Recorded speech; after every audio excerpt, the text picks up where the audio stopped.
Hi, everybody. It's me, Leo Brown. I just wanted to come on and talk about something that I talked about in a previous video, which I'm going to actually link down below. And that is how I'm learning to love. I did a part one about it some months ago, and I wanted to come on and do another part, like another addition to it, part two. So this is part two, how I'm learning to love so far, part two. Okay, so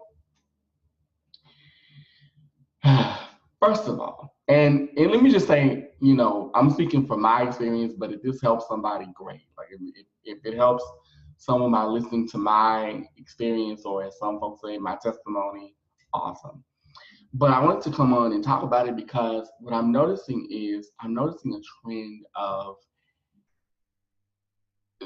everything being fast. I mean, and let's be real, we live in a fast-paced world. Everything is instant. Everything is, Instagram, Snapchat, social media, Facebook, Twitter, Tumblr, everything. Everything is apps, and I while I understand that, the one thing that I am learning and the one thing that I really want to kind of pass on is that when it comes to things that are important, things like family, things like communication, things like love, those are not fast things. Those are slow. Those are steady. Those things are things that you have to cultivate.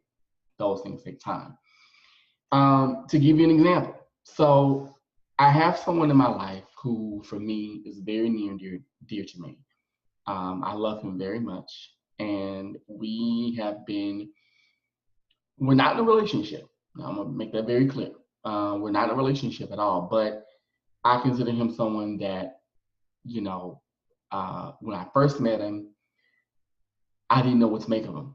But now, fast forward 2 years later, I wouldn't, having him, like, I'm trying to formulate my words. So if he weren't around, my life would be, I think, very different.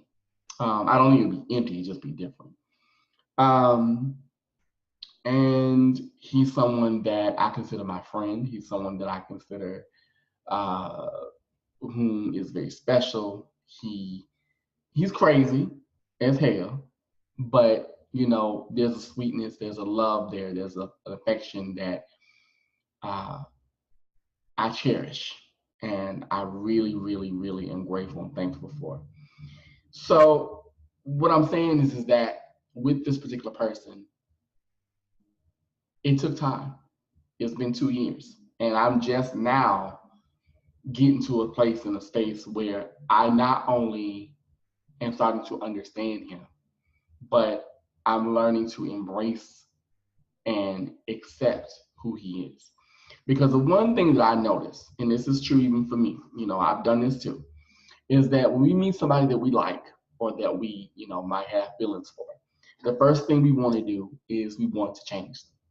Or we don't want to change them, we want to project what we think they should be to fit us. When really what we should be doing is the things that we want, the mate to do or the mate to be, we should find that within us. And oftentimes we don't do that. We often project, well, okay, you physically you're everything I want, but I'm gonna need you to be more cultured. Well, why don't you get cultured? Or let's see, or I'm gonna need you to like the same kind of humor that I like. No, that's impossible. People are different. And the one thing that I am learning, and learning to embrace is you have to accept and embrace the fact that yes, people are different. People view things differently. People like different things. It doesn't make them, it doesn't mean that you're not compatible. It just means you're different. Also, that love, the one thing that I'm learning is that love takes time. You don't go from, hey, how you doing, to, oh my God, we're magically in love and we're going to be together forever. And in some instances, that does happen. I think I do believe that when you just know. I really do. I do believe that. But I also feel that if it's genuine and true and real, you have to cultivate it. You have to allow it to grow. You have to tend to it. You have to, you know, allow it to take shape on its own. You can't force it, because I can tell you, and my friend can attest to this, that when he and I first encountered each other, I was very much forcing him to be like, well, we're gonna date now, right? You know, we're gonna be together. And he was like, listen, I like you. I think you're physically appealing. You're awesome. However, I want a friend right now. If you and I become more than that, awesome. If we don't, that's fine. But right now, I really need you to not force this. Let it happen. And unfortunately, that's one of the biggest mistakes that we often make. We tend to force it because, and let me just say this, it's not entirely our fault. A lot of it is society, because we've been taught, oh, well, if you don't have a man by 30, you know, something's wrong.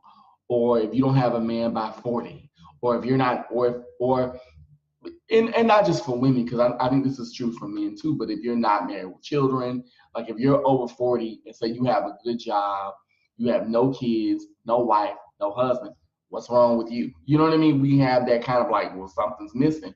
No, that person just might not have, that person just said, you know what? I love that. That sounds nice, but that's not for me. And that's also one thing that we have to get rid of too. Love doesn't mind being alone. Love does not mean just because you are alone that you're lonely. If you truly love yourself, if you truly value who you are and you respect yourself and you have confidence, not arrogance, but you have confidence in who you are and what you bring to the table as a person, then you don't mind eating by yourself. You don't mind taking a trip around the world by yourself. In fact, you may enjoy it because it's like, you know what? I'm not alone. I have friends. I have a support system. I have family. I have people that are who may not be with me romantically, but I have people around me that care about my well-being and want me to fly and want me to succeed and do more and be more, you know, and I want that for myself. So one of the big misconceptions is that we often think that, oh my God, well, if you don't have a mate, something's wrong. No, love doesn't mind being alone. In fact, love thrives best when he, she is alone, I think. Because I can even attest to, there have been times where I find that when I'm single, I actually do better because guess what? I focus on myself. The person that I'm talking to or the person that I'm with is in my world. And also when you do that, when you make someone your world, or when you make someone, you know, the center of your being, you're really pushing off a lot of your insecurities, and you're putting all your hopes and dreams into this person. I have a news flash for you people, and this is one thing I'm learning too. This all falls into the same thing. One person cannot fulfill you. The only person that can fulfill you completely is you. A person cannot complete you and will not. They will always fall short, which leads to another point. In love, you're gonna make mistakes. You're gonna have arguments. You're going to disagree. You're gonna fight. I used to think that, you know, the man that I would be with, we never argue, we never have a disagreement. I never get angry with him. Blah blah blah. You know, he never get angry with me. We would always just be, oh, just, you know, skipping and hopping and, you know, and bowing and bumping down the road together. And it's not like that. You're gonna have moments where you don't like each other. You're gonna have moments where you're like, you know what, I love you, but today you get on my goddamn nerves. It don't mean that I don't love you. It don't mean I don't want you around. But just today, you getting on my goddamn nerves. Can you go somewhere? Another thing is in the adventure of love or the mystery of love, you're gonna want moments where you need to be by yourself. You're gonna need me time. The guy that I'm getting to know, we live apart. We have, I wouldn't call it a long distance relationship, but there is a distance factor. And quite frankly, I like it. I like the fact that we're not in each other's faces all the time. I like the fact that uh, we may not talk every day. There may be moments where he's like, listen, listen, love muffin, because he says it sometimes. Listen, today I don't want to talk to you. Don't take it personal, but I don't want to talk to you. And that's another thing I want to say. In love, the one thing that I'm learning to do is to not take things personally. And I don't mean just intimate love. I mean even in self-love. If someone says to me, well, Leo, I don't like the way you talk.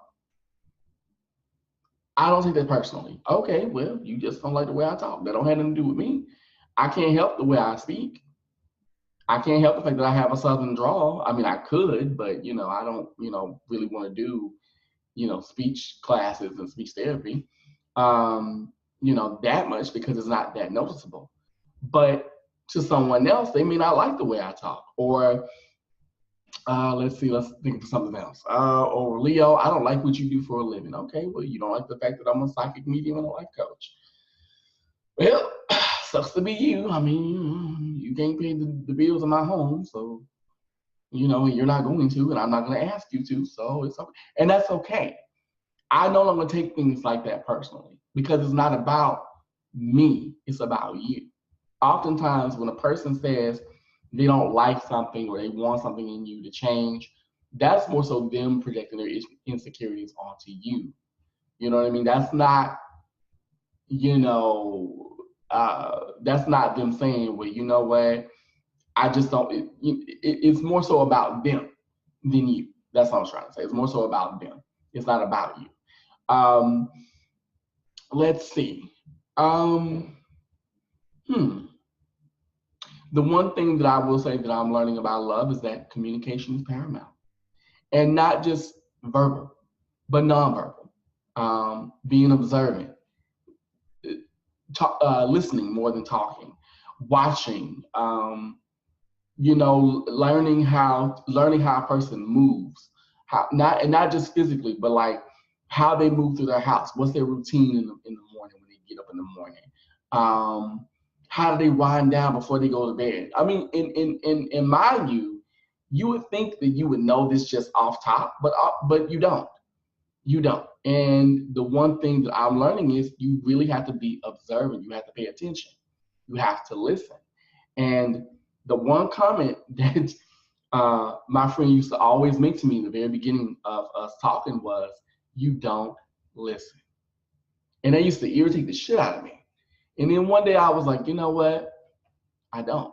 Because I'm so engrossed in what I want, and what I want and what I need, that I'm not listening to him and observing him and seeing, well, wait a minute, what does he want? What does he need from me that I can give him? Which leads to another thing, leads to another point. It's not all about you. We as people go into it thinking, okay, well, you're going to make this all about me. Or we'll spin it to where, oh, well, this is us. Well, really what you mean is, well, no, you're doing this for me. This is all about me.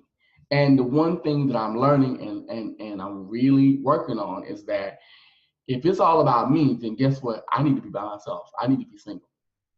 If you make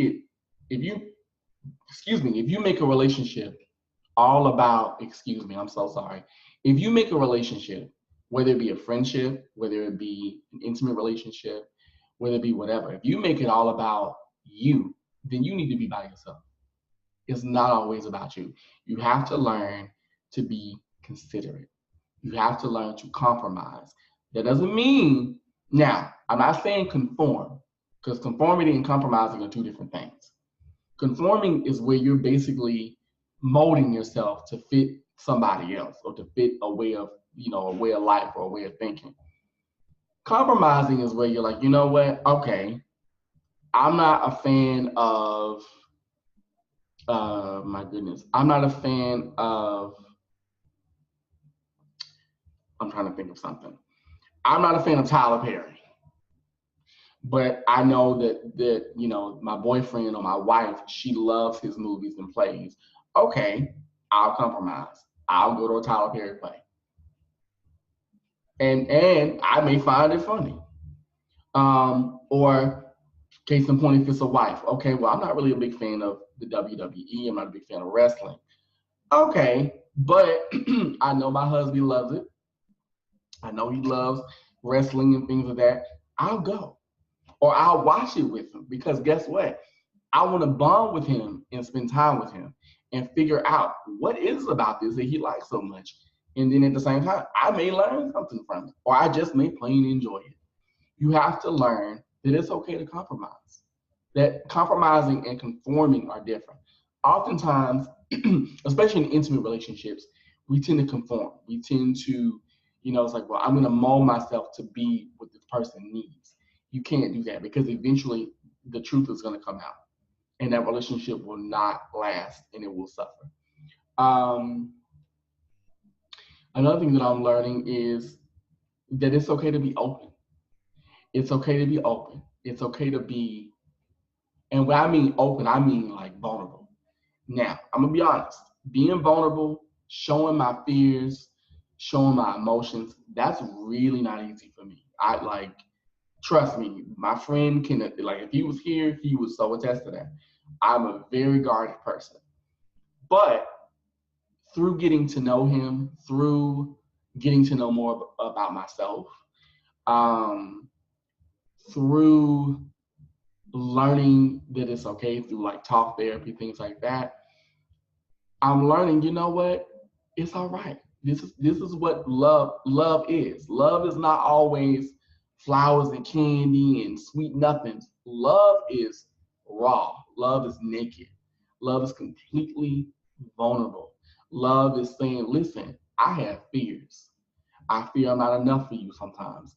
I fear that I'm not enough. I fear that, you know, I may not be the kind of body type you want. You know what I mean? Like, you, like, things like that come up. I have a lot of insecurity, because I'll give you a good example in that. One of my biggest fears when I met this person, when we met in person, we went to a Chipotle. And when we met in person, I'll never forget when we met. He, first of all, he can dress his ass. Oh my God, he's like a fashion plate. He dresses so well. And he had on this beautiful outfit. And I had just gotten done doing some work, and he picked me up from my job, and he was like, let's go. Are you hungry? Let's go to Chipotle. So we go, and we go order. Now I'm at the counter trying to be all cute and stuff. Now y'all know I got a disability, so I'm trying to be all cute and shit. And he was like, okay, I see that you're shaking, you're sweating and stuff. What's going on? And I'm like, no, I'm fine. And I bend on one knee, because oftentimes when I have to rest my body, I'll bend on one knee. And he was like, okay, go sit down. I'll order your food for you. But me admitting, okay, I need help. Can you do this for me? I need to sit down. My body is tired. My legs hurt. Me admitting that was like pulling teeth. And he told me, he said, but you got to understand, I have to learn to work with what you bring to me, with what you bring to the table. So if you aren't willing to open up and tell me, hey, I need help. Hey, I may need a wheelchair to get around this theme park today. Hey, I'm not tall enough to reach that. Can you get the shelf for me? That's vulnerability. That's being open. That's being honest. That's being real. That's being raw. Because you can't do everything. You can't be Superman or Superwoman. Okay? And I had to learn that. And it was hard. And I'm gonna be honest with you, that still is difficult for me. Not just with people I date, but even with people that I'm friends with. I'm just like, well, no, I got this. I can do it. You know. And I'm like, wait, no, you can't, bitch. No, you can't. And that's okay. I'm realizing it's okay to say, I can't do that. Another thing that I'm learning, and that I've learned, excuse me, I don't know why I keep burping, but anyway, the one thing I'm learning is you can't fix people. It is not your job to fix things. Okay, here's why I say that. One of my biggest downfalls in my relationship history is, and I think it's part of it is how I was part of it is social conditioning, and then another part of it is what I do for a living too. I became accustomed to fixing people, to making them better, to trying to figure them out, to you know, to being the Jan Levant, of the relationship. Well, come on, beloved, let me help you. Let me fix you. What's wrong? Talking here, that kind of thing. And one day, my friend said to me, he was like, "Listen, you're great. I love you down." He was like, "But I'm gonna need you to stop trying to fix me." He told me, he said, one of the main reasons why my relationships don't last is because men try to come in and they try to fix me. They try to change me. They try to make me into something that I am not. Now, I'm gonna give y'all a little backstory on that. That's because at that time, I was so hell bent on what I wanted. Once again, it ain't always about you, but I was so hell bent on what I wanted and what I wanted him to be that I was trying to mold him into what I thought he could be or should be. And he just stopped me and he was like, "No, we're not doing this. I'm not fixing you. I'm not molding you. I'm not trying to change you. Why are you doing that to me?" And after some time and some thought, and my first instinct is to get mad. Oh, well, oh, you don't need me no more. Oh, I want to get, I want to get all mad and stuff. And then I'm like, wait, he's absolutely right. Because I have to admit, I've had men do that with me. I've had guys, "Oh, well, Leo, I love it when you're pretty. I love it when you only wear the makeup and you only wear, certain things." And I'm like, but I'm not, that's just for, how can I put it? That's just for press. I don't look like that every day. I don't wake up wearing makeup. I don't wear heels. I can even walk in high heel shoes. I wear that for photo shoots. But after that photo shoot is complete, that makeup is gone. The shoes are gone. I'm in bare feet in jeans. So I had to learn that. It's like, wait, okay, you don't like me and trying to fix you and change you. Why are you trying to do the same to him? But oftentimes you do that because that's been placed on you. And you don't know how to let that go. And another thing that I'm learning to do is to put down the wall, put down the weapon. Oftentimes in relationships, even friendships, we come into it with our wall up. We come into it with, ready to fight, ready to be combative or confrontational versus, you know, communicating in a way or telling our truth in a way that is healing and healthy. And so when I met him, I was very much that combative, just mouth, just all day long. Every time he say something, just get mad, give him pushback. And he was like, "Listen," he told me, he said, because I told him, I was like, "Why don't you like me?" Just to give you an example. I was like, "Why don't you like me?" He was like, "I do like you." He was like, "You cool." He was like, "But I'm gonna be real with you. It ain't you, it's your mouth. It's not your personality. It's that damn mouth you got. Your mouth is just too damn much. I'm gonna need you to shut it up." And he didn't say that. He didn't say all that. But what he put in was like, "It's not you. You are great, but your mouth is just lethal." He was like, You don't know when to rein it in." And I'm like, "Oh." And I had to think back, and I was like, that's been a big thing for me because I'm so ready to, all my life I had to fight. I'm so ready for that, And I'm realizing, wait a minute, why you fighting someone is not fighting you. They're not pushing you. They're not trying to trigger you and give you, a reason to walk away from them or for you to push them away. Oftentimes in life, because of things placed upon us, we tend to push people away. We tend to become jaded. And we think, "Oh, well, you just like all the rest." When they've never proven to you that they're like that. They never said to you, "Hey, I'm just like the rest of they never shown you in action, you know, uh, that they're just like all the rest. But you automatically go into it with that, see, and then that's how we get that whole, "Well, men ain't shit." It's like, no, that's not true. The men you picked weren't shit, and you knew they weren't, and you just chose to be with them because one, you was horny, two, you were lonely, And 3, you didn't see your self-worth or your self-esteem. So I had to learn that it's okay to be quiet. It's okay to be still. And it's okay to let the guard down. It's okay to show that I don't want to fight you. I just want to love you and love on you and love on you in my way, which leads to another point. We all love differently. We oftentimes get upset when a person doesn't love us in the way that we want to be loved, that we feel. Case in point, I'm a very affectionate person. I love affection. That's because my mother was very affectionate with me growing up because she didn't receive it, so she projected that onto her children. But then when it came to showing how we felt or broadcasting how we felt, we couldn't do that, growing up. So when it came to relationships, I didn't know how to really communicate what I was feeling. I could show you physically. I could hug you, I could kiss you, have sex with you, easy. But I couldn't say to you, you know what, I really feel that what you said, not what you said, but maybe the way you said it was hurtful. Or, I really love you just for you being here. Sounds simple, but couldn't do it. And I had to learn, and like I said, I'm a work in progress like everybody else. I had to learn that not everybody's gonna love like me. Not everybody's gonna be affectionate and touchy-feely and nurturing. Not everybody has that. That doesn't mean, or they don't have it. I shouldn't say that. They don't show it in that way. Some people show it through action. Some people show it through quality time. That's why you have the love languages.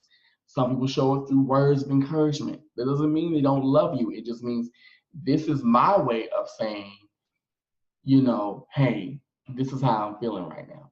For me, I'm very much an encouraging, kind of person. My friend is the opposite. He's the more, let me spend time with you. Let me be around you. Let me show you. I can show you better than I can tell you. And it's the small things with him. Like it's well, okay, I see you hungry. I'm gonna order you something to eat. Or, I see you cold. Here's my jacket. It's those things for him that matter. Whereas for me, it's these grand, it's symbols. It's love notes. It's all this stuff. And, even in that, I'm learning that it's okay to just fucking be. Because, and here's why I say that, and this will be my last point, and then I'll start to conclude, is that I say that because in my relationship history, in my history of dating people, majority of the men, like I said earlier, they would be like, well, I like you better like this. I like you better when you have all the makeup and then this and that and all the props versus when you're just yourself. So I always thought, well, I have to be bigger than life. I gotta be grand. I gotta be, I gotta wear the makeup. I gotta wear the Vanity Six. I gotta, come out with the bustier. Nasty girl. I gotta do all that kind of stuff. And I've come to realize, especially as I'm getting older, that a person who truly loves you despite all that. That doesn't matter to them. That doesn't faze them. It's like, that's nice, that's cute, but you don't have to do that. You don't have to, put on this grand gesture for me. Just be who you are, who I know you are. Let me see underneath all that. One of the best things that my friend has ever said to me, and he said some pretty nice stuff, but one of the best things he's ever said to me, and when I think about it, I get kind of emotional, is and was, you alone are enough. Your presence is enough. And for someone like me to hear that, to hear someone say, you're enough, you alone are enough, your presence is enough, that's better than any gift I could ever receive, any monetary gift. Because it let me know I don't have to wear makeup. I don't have to wear heels. I don't have to be over the top and grandiose. I can walk around in jeans and in a sweatshirt. I can just chill out and read a book. I can just be in the moment with him. I don't have to do any of that stuff. And for someone like me, I was like, what? But now I love that, because it's like that's true. I am enough. And um the final two things I want to say is that if you have someone like that in your life, who, whether they're your friend or more, that's cherish that, keep that. Don't take it for granted. Don't take advantage of it. Um, and also, like I said in the beginning, true love, real love, whether it be your friends, whether it be family, whether it be whatever, it takes time, and let it grow. Don't force it. Don't rush it. Don't rush yourself. Don't give it a time limit, because we often do that. Well, I'm 45.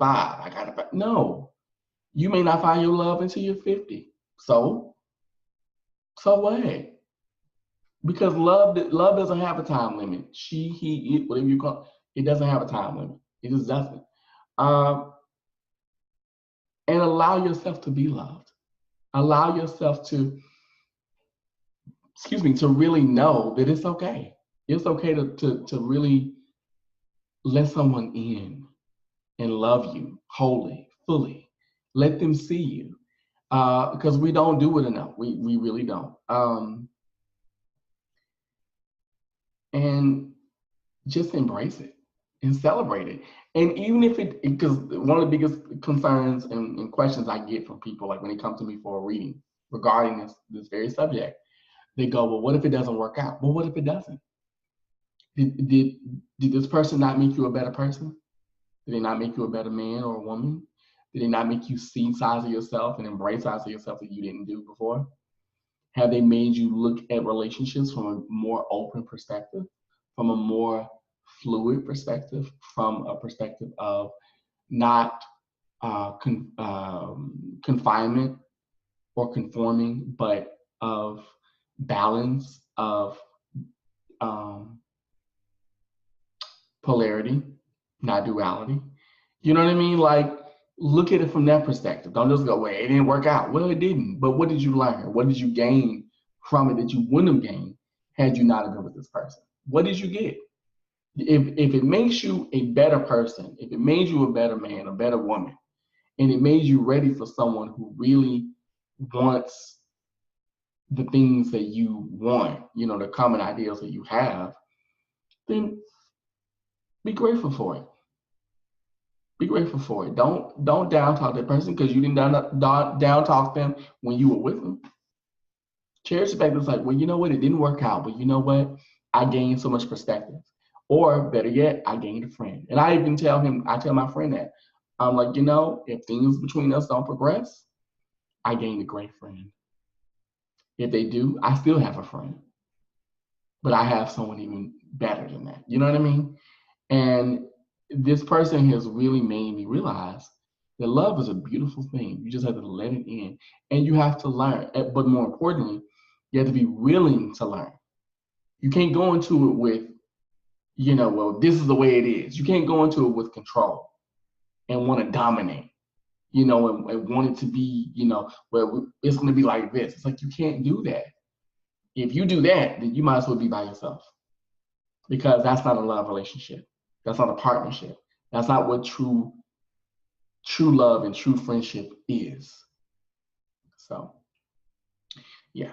And more importantly, learn to love yourself. Learn to love who you are. Learn to embrace all that you are, flaws and all. And the final thing I'm going to say is, true love is unconditional. My friend, that I love him very much. He knows how I feel about him. I've told him that. But I love him unconditionally. I love him in spite of his stuff. Because guess what? You're going to come to the table with flaws. You're going to be fucked up. It is what it is. It happens. You're human. You're not going to be perfect. And that's okay. And I love him actually because of the fact that he's flawed and fucked up and, kooky and crazy. And he loves my crazy too. You know what I mean? It's like, that's good. Find a person that loves your crazy, even if it's your friend. Find a friend that really values, okay, you're not always together. Fine. Neither am I. Well, that means we'll just pick each other up. How about that? So just, I guess my last thing, my final thing I want to say is, because I've been saying that for a minute now, is when you allow love to come into your life, to come into yourself, the world is a beautiful place. The world is a balanced place. And the world is full of magic. So never stop learning, never stop growing, and most of all, never stop loving. I'm Leo Brown, and this was just my little video. So if you enjoyed it, give it a thumbs up. If you want to, you can comment. If you want to, you can subscribe. I thank you so much for listening, despite all my my burps and stuff. I'm so sorry. But I thank you so much for listening to what I had to say. And I will talk to you soon. Love you all. Bye-bye.